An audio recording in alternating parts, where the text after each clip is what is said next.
Well, thanks everyone for joining us today, and it is my absolute pleasure to welcome to our webinar Andy Fell. Before I do so, let me just introduce myself. My name is Chris Moffat, and I'm the General Manager for the Telstra Business Technology Centres for both Queensland South and Brisbane South. But before we get going, let me just tell you a little bit about our special guest today, Andy Fell. Andy is the founder of Gift 631. And Andy's expertise really is focused on helping people, teams and businesses reach their full potential, creating a high performance culture, winning habits and routines. Andy's had 20 years of senior leadership experience, having operated at GM level at Westpac, RBS, NatWest, St. George, and really focusing predominantly on large people-centric consumer businesses. He's super passionate about people living their best life, and generously shares his story throughout the podcasts worldwide around and also on the web. The power of winning a mindset, habits, and routine. And his approach is sort of really powerful because one of the things that Andy does is keep things simple. So, welcome, Andy, and thanks for joining us. It's an absolute pleasure, Chris. Delighted to be with you and your audience, your guests. Thank you. Look, so I've got a couple of questions which I thought might be useful today to share with our audience. And look, it's been a challenging year, and we've heard a lot from political leaders. In actual fact, probably to some point, we've heard a lot around challenging and unprecedented times. And some of the feedback I get in talking to a lot of customers is around. It's almost like COVID has created this burning platform for change, and as businesses, it really has forced us to think about how we need to evolve, and really has accelerated some of those bits, right? So I'm interested for a guy like yourself who is an international speaker, travels all around the world. Obviously, COVID has had a significant impact, and so my first question is, how has your business evolved over the past 6 months? And maybe share with us what has been the greatest challenge, in the international speaking circuit, and how your business has had to evolve. Yeah, definitely. And first I'd say, Chris, that whether your business is facing a burning platform or not, I think the critical thing is to lead change. I think through this period, wherever your business is positioned, it needs to come out looking different on the other side. Now, that may be a slight pivot, or it may be a really big shift. But if I look at my own situation, as you say, my business was built around face-to-face speaking, coaching, facilitation, and face-to-face leadership and talent development. And I was actually down in Melbourne on Friday the 13th of March. And that was a really signature day for my business, because that was the day when I started to get a series of calls, messages, emails saying, I'm really sorry, Andy, but this event's cancelled, this event's postponed, we're going to have to reschedule this, we're going to have to reschedule that. And within about a week of that day, 100% of my future bookings had clearly vanished as the world of face-to-face business paused. So whilst I was sitting in Melbourne Airport on that night, the 13th of March, my flight was actually a few hours delayed, which turned out to be a really fortunate thing, because one of my absolute passionate beliefs is what I call Mozart time. And that's time for myself, by myself, with myself, no technology, no chance of interruption or disruption, just thinking time. And I would say to absolutely everybody, Mozart time for me is a daily event. I have time with Mozart every single day when I get out of the weeds of my business and I get up to what I call 100 foot, where I just think more holistically about how do I build a better business? How do I become a better leader? How do I become a better coach? How do I serve my customers better? How do I pivot my business? How do I reshape my business? Whatever are the really key questions that face you, your team, and your business. So I had some serious Mozart time at the airport that day. And basically, I came up with this mantra for myself that was pivot to win. And I decided I would reshape the business around these 5 streams of business. And when I got back home, I went into my home office. It was fairly late at night, and I did 2 things. I just drew up an A4 sheet of paper these 5 streams, and I put them on the wall opposite where I sit. And I said to myself, right, my absolute total focus is going to be on those 5 streams of work. Anything else that comes across my desk, I've got to be able to answer the question, how does this, whatever it might be, relate to these 5 streams of work? And I became very good at pushing away any noise, any distractions, and became very disciplined around those 5 streams. The second thing that I did was, we all know those 2 circles in life, the circle of influence and the circle of concern. And I said to myself, I'm absolutely going to spend 100% of my time on what I can influence. I can't influence the fact that the world has stopped traveling. I can't influence the fact that no one's having any events, no one's having any offsites, no one's doing any face leadership development. I can't control COVID. I can't control what governments are going to decide. So 100% focus within my circle of influence. And that's what I would strongly encourage absolutely everyone to do. I immediately limited the amount of news that I watched. I immediately made sure I didn't waste time on social media. I allowed myself to watch a bit of Netflix, but I limited the time. I was very disciplined around that. And that was how I started to rebuild and reshape. The biggest challenge, holding my nerve through that period, April to June, clearly was a very, very difficult time as a face-to-face, somebody who was a face-to-face speaker. The biggest learning, Chris, I would say, is this. I was impatient with myself, but I was patient with my business. And by that, I mean that I drove myself exceptionally hard. I was very impatient with myself to get things done. I had a real bias to action, but I was very patient with the business. I knew success would follow as long as I focused on these 5 streams and I took massive action to reshape and repivot the business. Excellent. Thanks for sharing that. And look, a couple of things from my perspective. I know we've talked before about Mozart time, and to coin a different phrase, I just call it coffee with Chris for myself. But I found that to be, a great exercise to spend some time, whether you call it a helicopter or, sitting above thinking about, the business and where it's going, the things that you're doing.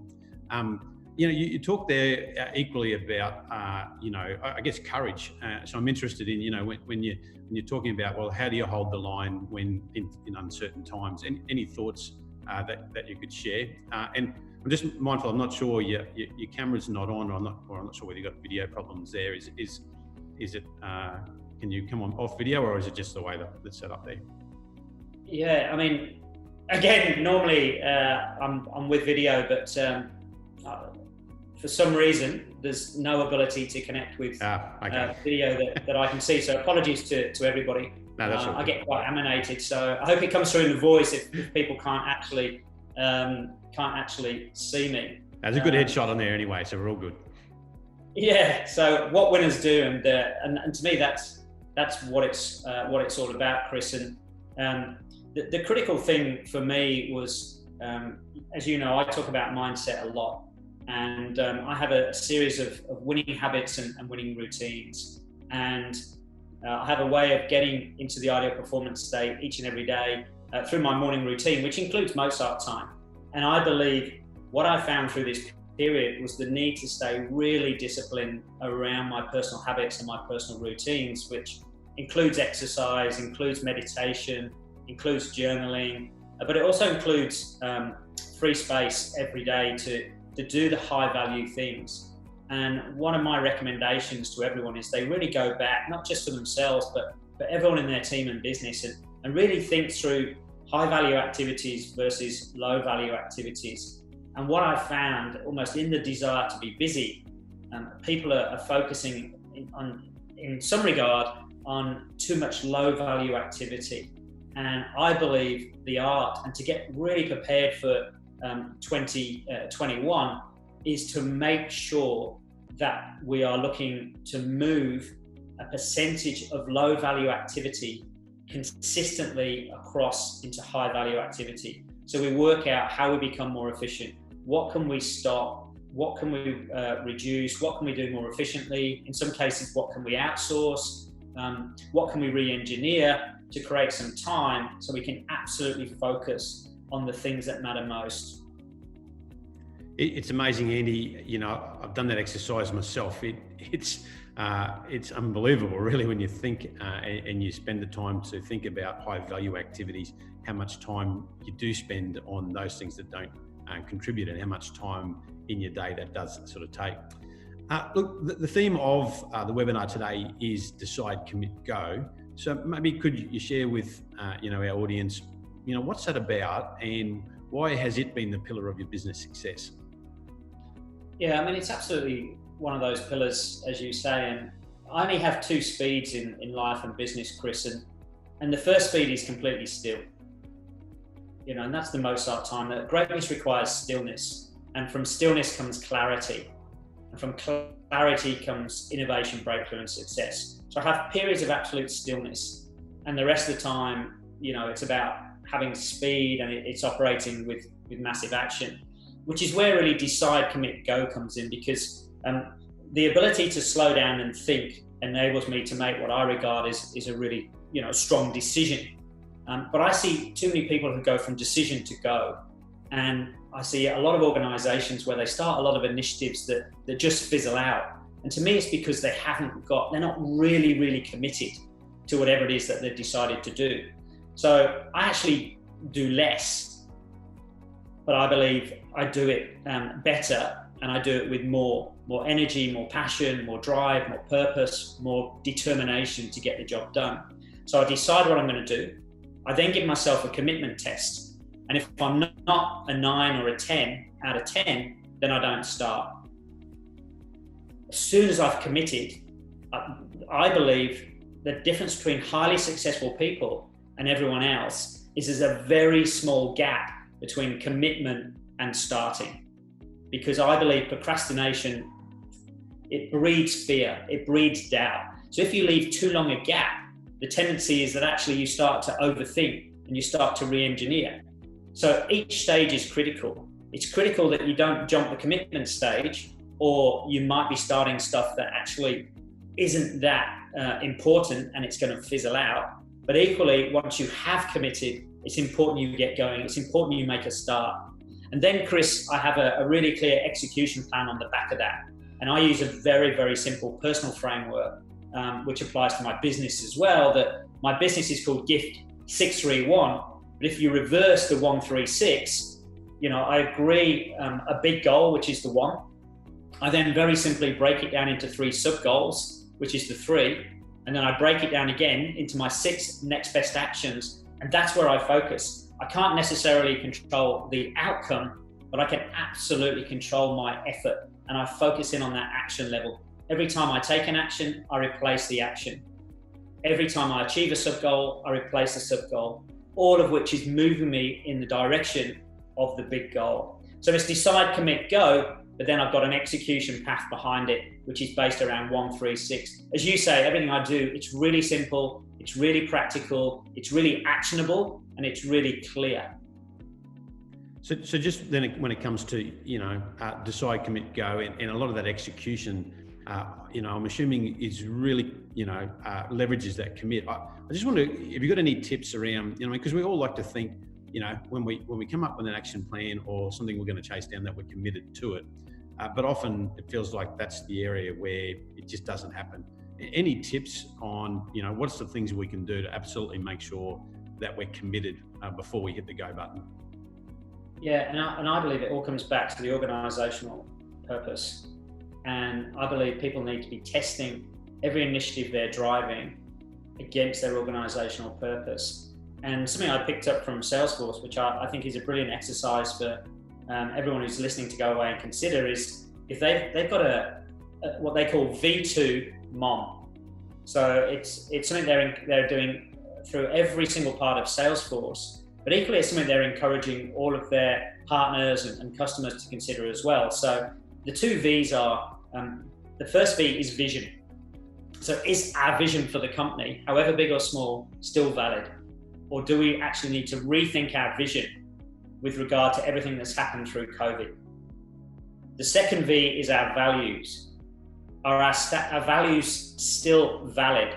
Or do we need to think about how we behave in a different way because our world has shifted so much through COVID? So let's make sure we get our vision and values right. Then they get everyone to think about, okay, so what methods are we going to use? What methods are we going to use to deliver, our vision as articulated through our organizational goals, and then through the particular activities and projects that we're going to undertake. So get the vision right, get the values right, understand the methods we're going to use to deliver the vision through the values, but then spend a bit of time thinking about the obstacles. And I think this is a critical part for anyone who's launching new initiatives, who's pivoted their business, who's reshaped their business. What obstacles are we likely to face? And if you think about that actually up front, some people call it a pre-mortem. What obstacles are we likely to face? And therefore, before we've even started, we're thinking of how we can find solutions to these potential obstacles so we don't hit this huge roadblock that just stops us in our tracks. And then the third part of that, so you've got two V's, then you've got MOM, M-O-M. And the last M is how we're going to measure and what are we going to measure. And my strong recommendation is that most organizations I see, they measure too much because they can. And I think it's about, measuring the critical things and measuring them effectively to get the required insights. Again, a lot of low value activity in many organizations that I see is because we've got everyone measuring everything, as opposed to the few critical things that are really going to help us move the dials. Yeah, it's almost, paralysis analysis, isn't it? There's so much data, it's what's the important aspects and what do you do with that? So, excellent. So Andy, we mentioned before, these are challenging and unprecedented times. We hear that a lot politically from our leaders. But can you share with us maybe any tips you have from, how do we come out of this period of time in a stronger, way or place than as we came into it? Yeah, the biggest piece of advice I can give to everybody is, apart from the things we've spoken about so far, is, I constantly come back to, as well as my purpose, essentially the vision, what problems am I solving for customers, for potential customers, for the communities in which I operate? And again, I think to come out of this really strongly, people need to totally focus back in on, as well as that internal stuff around our vision, values, methods, obstacles, and what we're going to measure, is the customer, and generally taking a customer-centric view of our business. And for me, it's getting closer to customers and potential customers than we've ever been before. And then it's delivering in two ways. It's absolutely delivering the basics every single time. And I believe strong organizations have strong foundations which are built around the absolute basics of the business. And then it's about applying the surprise and delight factor. And I think those businesses that will win in 2021 and beyond will do those two things from a customer experience perspective. Brilliant at the basics, and then applying an absolute surprise and delight, a wow plus one, whatever you want to call it. Certainly what you're going to do then is create raving fans. We all need raving fans, Chris. And they're essentially the unpaid sales force. They're the people who go around the communities in which we all operate and who are saying, go and speak to Andy Fell at Gift 631, or go and speak to Chris at Telstra Business Solutions. That's where recommendations and referrals come from. And I'm an absolute believer that relationships are the foundation of everything. And if we're going to build amazing level 5 relationships, we've got to deliver the basics. And some of those may well have changed because we now operate in a different way. And then we've got to find those surprise and delight factors. Yeah, there's a few bits there, isn't there? Like, I like the well plus one. That's extraordinary. And you think about, raving fans, absolutely right. To have that amongst, your customers, and you're absolutely right. We build on referral and repeat business, so important, for all businesses. So earlier you talked, Andy, about mindset enables success. So maybe just share with us, what are the key ingredients of getting your mindset right, and winning in business? Yeah. So my personal success formula, which I can also apply, to my business, Chris, is success equals goals plus mindset plus action times debrief. And my goals are, most people who set goals that are way too small. and people have almost been conditioned to think about SMART goals. I think about SMUT goals, which are specific, measurable, unachievable, unrealistic, and time-bound. Michelangelo once said the danger for most of us is not that we set our sights too high and miss it, but that we set our sights too low and we hit it. And first of all, that's really important to shape the way that we think, because then we unlock a more innovative and creative part of our mind, which is really important. But the logical side of our brain will then say, how are we going to achieve that goal? It's almost too big for the logical side of the brain to comprehend. So the logical side of the brain will try and reduce the size of the goal down to something that's just outside our current reach. And I'm just outside our comfort zone at a personal level, or just outside our current performance level when we're talking about a business. And actually, it's not going to change a great deal if we just go from where we are to that particular goal. So the only way then that you can have big goals, really big goals, BHAGs as Jim Collins would call them, SMUT goals as I call them, and deliver against them, is by having an amazing belief system. And I believe that when you have an unshakable level of self-belief, then anything is possible. So how do I go about doing that? Well, first I say I have a very, very set morning routine that gets me into the ideal performance state each and every day. It's called my format routine, and I'll share it very briefly, but people can go away and they can Google different morning routines. You can certainly find mine on my YouTube channel. Lots of free content there as well for everyone who's watching this. My 4M routine as it started was essentially starting every day with some movement. Stimulate the body, stimulate the mind. Healthy body, healthy mind. It's also a very creative, innovative state. Then I do, Chris, what's called a mind cleanse. That's when I sit down and I literally cleanse my mind by capturing everything that I need to do that day. It's not a things to do this, and this is really important.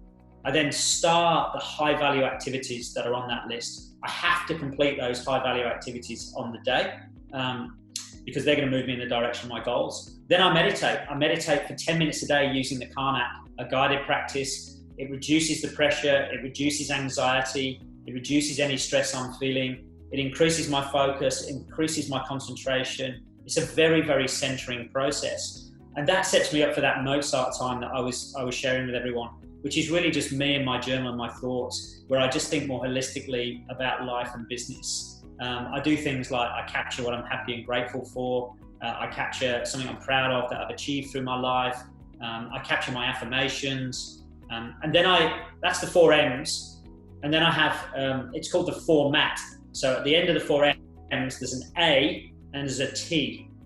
The A is an act of appreciation. And I strongly recommend just put good out into the universe on a daily basis. Live life with gratitude, live life with a generous heart. Just appreciate somebody in your life somewhere. It could be a client, it could be a future client, it could be a member of the team, it could be a business partner or a supplier. It might be someone you just appreciate from your broader circle in life. And you never know when you're going to get that back.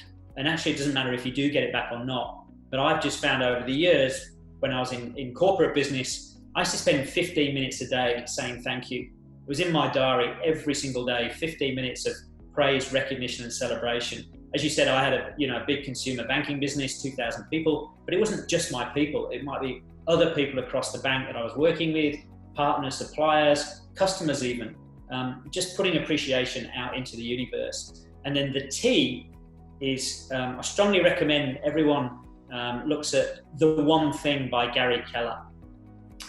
Brilliant audio book that I've listened to 4 or 5 times. And as a result of that, I now have a free space in my diary, which I call the one thing time.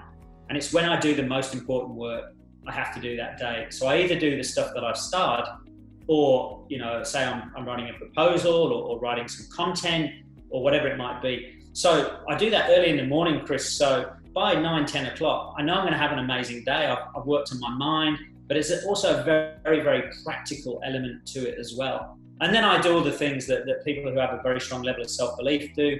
I use affirmations, I use visualization. I have visual representations of my goals absolutely everywhere. I do self-development on a daily basis. And one of the most critical things is I push all negative influences as far out of my life as I possibly can. And, people with what I call a victim mindset, people who are going around, it's not fair, you know, poor old me. The victim mindset is very popular. Victims love to go to victims, and we all lose together. You know, we can all sit and go, oh my God, you know, we're doomed. What's the easiest bandwagon to jump on? It's a negative one. So for me to be successful and live the life that I want to live and build the business that I need to build, I don't need that. So I push all negative people as far out of my life as I possibly can. You know, I love feedback. You know, feedback is the breakfast of champions, but I've got no time for cynics. People who just want to take pot shots and try and bring you down. And I think that's a critical thing for people as we go into 2021. Who are you surrounding yourself with? Surround yourself with people who will challenge you, they'll stretch you, but when needed, they'll support you and they'll be the wind beneath your wings. They'll lift you up when you need that lift. So those are a few of the things that you have to do them consistently, Chris. Yes. That is the critical thing. It's about doing these things consistently on a daily basis if you want to build a really powerful mindset and high level of self-belief. Excellent. Well, Andy, we're almost out of time. So we'll send some of this content out in snippets, because there might be some information that, you know, someone wants to just reflect back on. Just in maybe 60 seconds, if possible, maybe just share with us a little bit more about your YouTube channel, where some of the information that, you know, would be available to our customers and that they could access, you know, following you know, your presentation today. Yeah, so the YouTube channel is Andy Fell Gift 631. There is a ton of free content on there for everyone. Most of it is 2-minute, what I call gift bites, 2-minute videos that go obviously with Gift 631, which is the name of the business. Please, you know, link up with me on LinkedIn, my Facebook business page, again, Andy Fell Gift 631. And yeah, I'd love to connect with people through that. My final message, Chris, just for everyone goes, is the most important word for me in business in 2021 is clarity. Absolute clarity around what matters most, as defined by our business purpose, but also as defined by, you know, what our customers want and need. Excellent. Well, Andy, thank you very much for your time. We will share some of the snippets you know, of today's presentation on our LinkedIn page and some of our other digital platforms. So if you've got any questions, you know, we should be able to share that information with everybody on the webinar. Thanks very much, everyone, for your time. Hope you got immense value out of Andy's presentation. Andy, once again, thank you very kindly for joining us today. My absolute pleasure. Thanks, everyone.